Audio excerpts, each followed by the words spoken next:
Hey guys, welcome to Hollywood Hills this week, and this is episode 33 of the year, so you can see how busy we've been. So last week we reviewed a quick one. It was Sea to Sky and the retro roof. This time around, as promised, and hopefully you guys enjoyed the teaser as we were up in Middelburg with the guys from Vans Racing and Farm Jam round number 5. This is show number 1, and this is going to be focusing in on the juniors and the quads. Enjoy.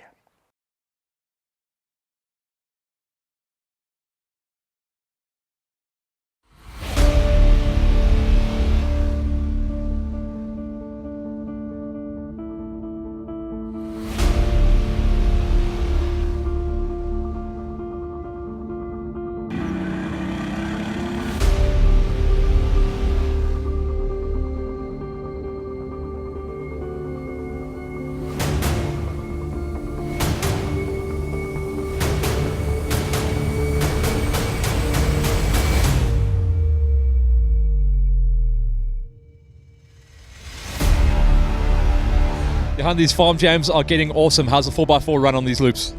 No, it's doing good at this stage. The last race was a little rocky, so that helped a lot. This race, we'll see how it goes today. I suppose it's going to be dusty again like the last race, but things are going to go lekker. Ruan, haven't seen you at the farm jams, but when you're here, you're pretty fast. What have you got for us today? I'm just hoping to finish today because the bike has given a lot of problems this past year. So the key is today just to finish.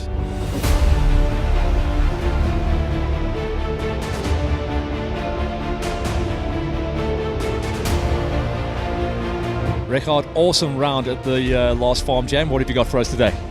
I'm just going to try my best and see what I can do.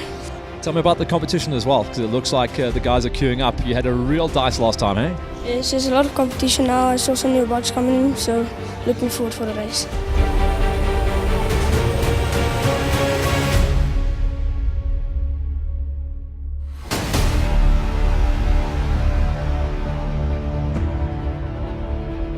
Like I spoke to Kobus at the last race, you're the pit mom at every other event. How come you get to race the farm jams? Ag, daai gogga het gebyt, because ek het dit lank terug baie gedoen en nou wil ek net weer kyk of ek nog kan dit doen.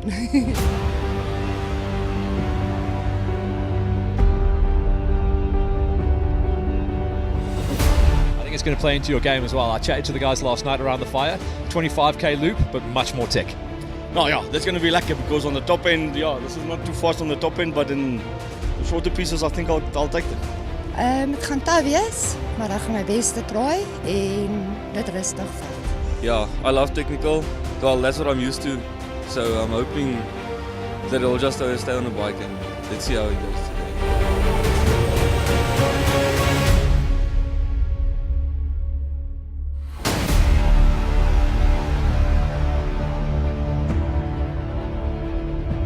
All right, guys, it's Farm Jam round number 5, and Leon's got a brand new layout track for us. Leon, tell us about the senior loop. Look, the senior loop today is going to be something different. The guys are really going to have to work for it. There's no shortcuts or easy rides today. We made it a lot technical, more technical than last time. So the guys are going to have to be fit today and just keep on going, finish each lap, and that's the only way they're going to finish it today.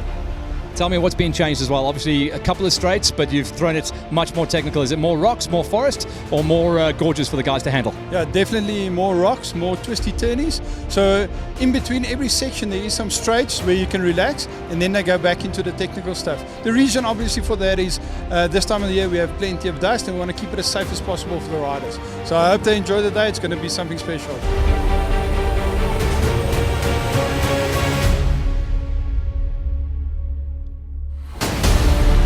A new timing schedule for round number 5 put the quads out early. It was an 8:30 start for the pro categories, and Tutal was out to try and reclaim his title as the fastest quad racer at Farm Jam. He got the whole shot and left the rest in his dust. Keenan Hammond bogged it down off the line, and he would have to chase through the entire pack. The amateurs were going off next. Christian Pereira for Busman Racing got his wheel out front, with Horsforth slotting into a nice number 3 spot for the 424 Racing Squad. Next up was going to be the Masters. Just 3 riders coming off the gate, and the winningest master on the 2019 tour, once again, was Kobus Pereira, the man to beat.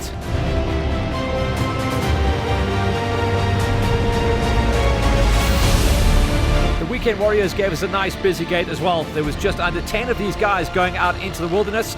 Once again, the whole shot went to the 4x4. We caught up with him early in the morning. Johan van der Merwe, obviously feeling confident of his approach on round number 5 of the Farm Jams. Then it was the ladies, Heidi and Lizelle. They set off hard into the dust, and of course the 4x4 getting extra traction on the ultra-technical 25k loop. It was going to be Heidi Ferreira out front.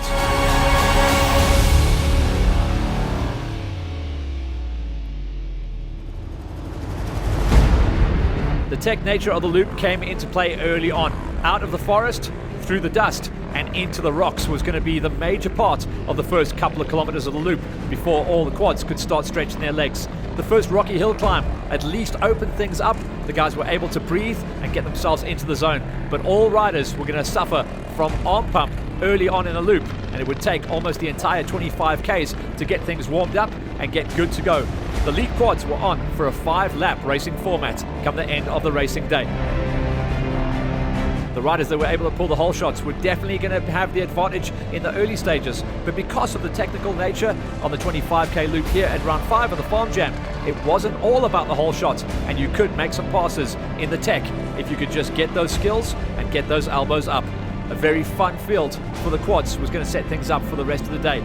The ladies hit the first hill climb, and the 4x4 Can-Am of Heidi Ferreira was doing great work out front, but once again, Lizelle was going to be on her wheel. And in the ladies class, we also had some new blood doing the chase down. With the quads out onto the big loop, it was time to turn our attention to the juniors.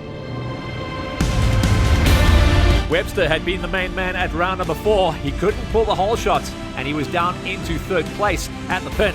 It was Bruno Niebuhr who was going to run the numbers off the front, and his early race pace showed that he was going to be the man to beat. There was a lot of key riders this time around wanting to get some points on the plate and some trophies come the end of round 5 of the Farm Jam. On the 50cc's, Jean-Luc van der Westhuizen got the whole shot. Willow almost looped it out, but held on to a 3rd place come the pin. And Matty Meyer, the winner of round number 4, was on the wheel in the number 2 spot. The Bobcats in the 50cc's had a 4-rider breakaway. We turned our attention to the end of loop number 1, though, for the 65s, and it was Niebuhr ahead of Webster, with a great ride coming out of Fallon to get himself up into 3rd place in the early stages of the event. On the 50cc's, Jean-Luc van der Westhuizen had a great run, and Willow recovered to get up into a 2 spot, putting Meyer back to 3rd at the end of lap 1.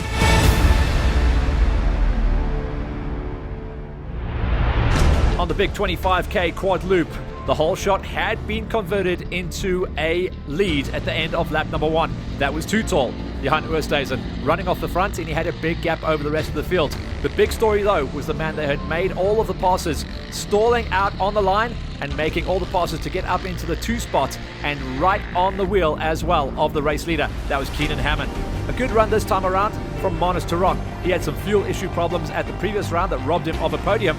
He, at the moment, was hanging on to 3rd place, but some big charges were just behind him. Ruan Tout had come back into the racing fold, and it was between himself and Steph Bester who were dicing it out on lap number 1 to try and decide who was going to walk away with a 4th place finish.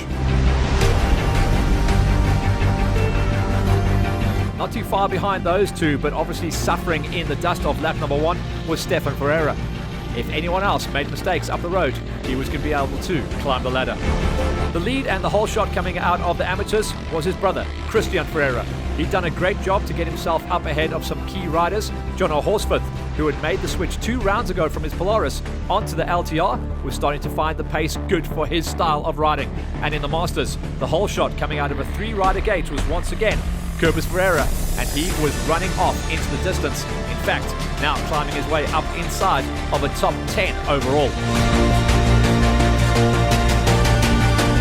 Etienne van der Merwe had done a good job to run early on, but still almost a minute off the back wheel of the race leader. With Jaco Kricher in 3rd, all 3 of the Masters staying line astern and holding station. In the Weekend Warrior class, even though he didn't get the best gate, he also made some Herculean passes. 6 riders got sent backwards as Nico Zietsman hit the front. His good buddy, Johan van der Merwe, who got the whole shot on the 4x4 Can-Am, was now down into the number 2 spot. But that was a good place for him to sit for now.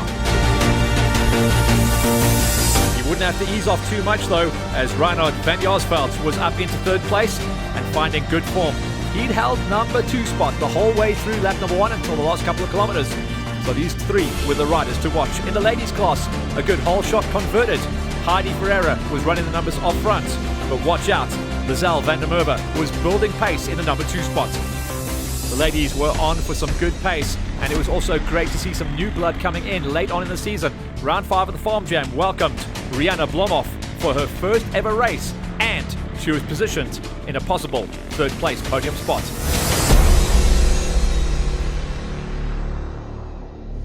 Rowan, this morning we were talking about you as a potential podium, possible win threat. What happened? I don't know, something went wrong. Can't win all of them, eh? What about which number of laps as well? Because we saw Too Tall fall out on lap number 3, and since then it's just been carnage. Yeah, I was at lap number 4 that I broke, close to the finish.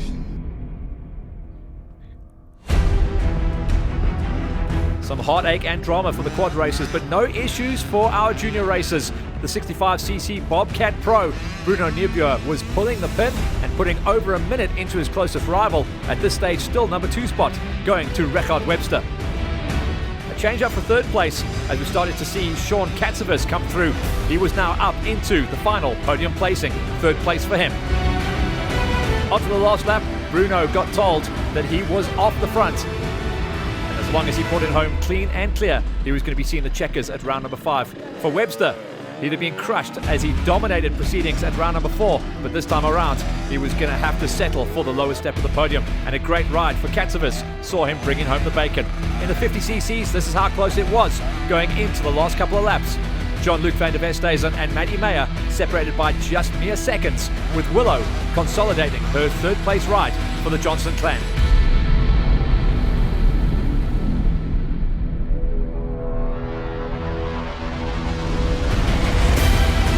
Last lap out for the quads, and Keenan Hammond had hit the front. The demise on the end of lap number 2 for Too Tall had given him a clear run, and he had literally gone from 0 to hero, from last to 1st place. The man that had his fueling issues at round number 4, Manus Turon, was consolidating his 2nd place ride as he headed into the last couple of kilometers, and the ever consistent Steph Bester had beaten the wall that he had been duking it out with Rowan Tout the whole way through the event. Ferreira had placed himself correctly, 4th place, and just 1 place off the box. But at the flag, it was Hammond that came home and hammered the field in the Pro Quad category. He had to leave early. That left the rest of the podium places there to celebrate, but confirmation of Hammond's win ahead of Turon, Bester, Ferreira, Tout and Oosthuizen unfortunately falling out, but categorized as 5th and 6th finishers. Keen, round number 5. Terrible gate, but you came through the traffic good. Yeah, that just seems to be what I do, stall on the gates every race. But I do enjoy coming through the pack, even though it's quite rough and quite dusty. It does get some work in, and it really is some good fun. They tried to slow the pace down, didn't slow you down though. It looked like it was a much more technical run today though. Definitely, there were some really tight sections, a lot of rocks, some really tight roads with some big ruts that are forming. But it was a really great track, and I think it suited my riding style for the day. Tell me about the damage. I checked out your quad, no back brakes. When did that let go? I don't know, I think on the 4th lap I heard hit a big rock, and I just heard like a really big thump, and I didn't even bother to look. I just carried on riding and hoped it brought me home, but it did. In the amateur class, Johnny Horsforth came through super strong on the weekend. 2 races to get used to his new LTR and the 424 Racing squad, and he said he toughed it out, but managed to bring home the bacon. And he got a good run going as well of a 7-rider gate to bring it home 1st place, beating out the rest of the field and the only rider on that gate to walk away with 4 laps and counting. Solid numbers coming in from Derek Erasmus to get a number 2 spot ahead of Nivot. Ferreira, that's Christian, this time getting a number 4 spot. He was the whole shot on the gate, beating out Poseidonot. In the Masters, once again, the man who is looking to walk away with a clean slate. That is wins at every single round of the championship for Busman Racing. The main man, Curvis Ferreira, beating out the rest of the field once again to dominate the top step. Also showing good form to take 5 laps, putting Van der Merwe down 4 laps and Kruger down to 3. Domination once again from Curvis. The Weekend Warrior class often gives us new winners. This time around, Clayton Buerta had to take 2nd place, but he only lost the win by 3.5 minutes. It was this time Nico Zietsman that walked away as the champion here at round number 5 of the series. Zietsman, Buerta and Van Jaarsveld all completing a 4-lap race format, putting Van der Merwe and Roberts down to 4th and 5th respectively. And on the ladies' gate, Lizelle hung in there, picked her moment, made the pass and walked away with a great win at round 5, putting Heidi down to a number 2 spot. And welcome to Farm Jam and Racing to Rihanna Blomhoff, walking away with her first ever finish and a 3rd place to boot. Judith Kruger walking away with a 4th. Onto the kids in the 65s, Neerbuer absolutely dominated proceedings throughout the day, having the best of Webster and Katsavis, who fought it out for the 2 and 3. Mackenzie Bam had a couple of mistakes throughout the race and that dropped her off the box. She would still walk away with a creditable number 4 come the end of race proceedings. But it was Neerbuer who walked away with an 8-minute advantage over Webster here at Farm Jam round number 5. Katsavis will be happy with his number 3 spot, Bam in 4th, and Vannie Kirk rounding out a rock-solid number 5. Fallon unfortunately dropping down to 6 come the end of the day. Back-to-backs, Matt E. Mayer walking away with a win at round 4 and round 5. Absolutely hammering the nail, and that motocross training certainly paying off for the kid, who is tough to beat. Commiserations for John-Luc van der Westhuizen, who had a couple of bogey laps and some issues out there, but he still walked away with a number 2 spot, beating out on Willow Johnson down to 4th place.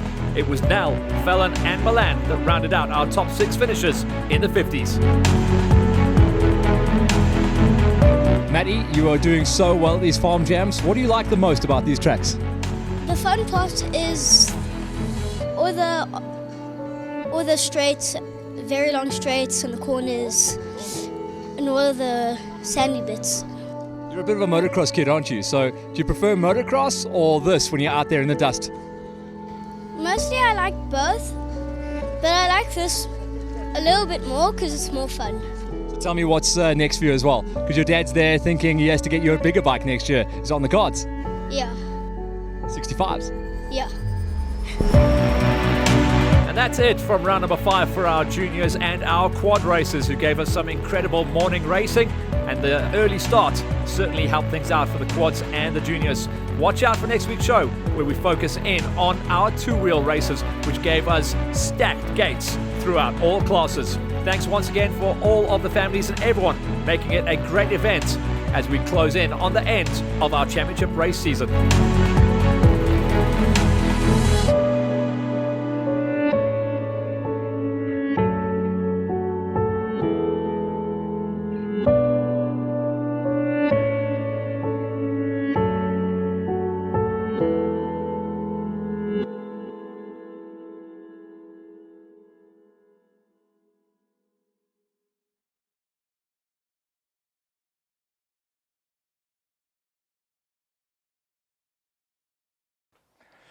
Really hope you guys enjoyed that. We are absolutely loving working with not only the guys from Vans Racing, but the whole family atmosphere up at the Farm Jams. Totally pumped, and the guys from LiveX are working hard to bring you all of this digital gold. So we're super pumped on that. Obviously, next week we're going to be focusing in on the 2-wheelers, and it was a huge gate as well. Over 160 bikes, so make sure you tune in for that one. Check it out as well. Whilst we were up there, we went and checked in at the shop at Vans Racing to see what specials they had on the plates. And as we got there, you could literally not move for the pile of Dunlop gummies that they had. Listen to these prices as well. You cannot beat this. For the front tire, a special of 1,950 Rand for tire and moose combo, and the rear special, 2,450 for a rear tire and moose. So if you guys have been pushing the pace and trying to get those lastminute.com results, you need some shoes, you need some rubber, and you always need that moose at this time of the season. So go check those guys out. Also, they're just taking delivery at Vans Racing of the brand new lineup of almost the entire range of the 2020 Husqvarnas. Listen to these numbers. So the TC85, which is a very, very popular bike, and this is on the small wheel and the big wheel versions, 66,699. On the FE350, which for me is probably the most popular bike on the season, and those will fly out of the door at 129,699. For the TC50s, and that is where all of our juniors start, 44,699 on that. And then the jump up category, the TC65, $53,699. So go and check out the full range. They are literally flying out the door. The guys at Vans Racing said last month they were pumping, this month they're pumping. And if anyone is trying to decide on what to get their kids for Christmas, I think we just figured that one out. So we'll leave it there as well as we go forward. And once again, watch out for show number 34. That's going to be next week. And it'll be round number 5 of the Farm Jams with the two-wheeler categories as the focus. Cheers.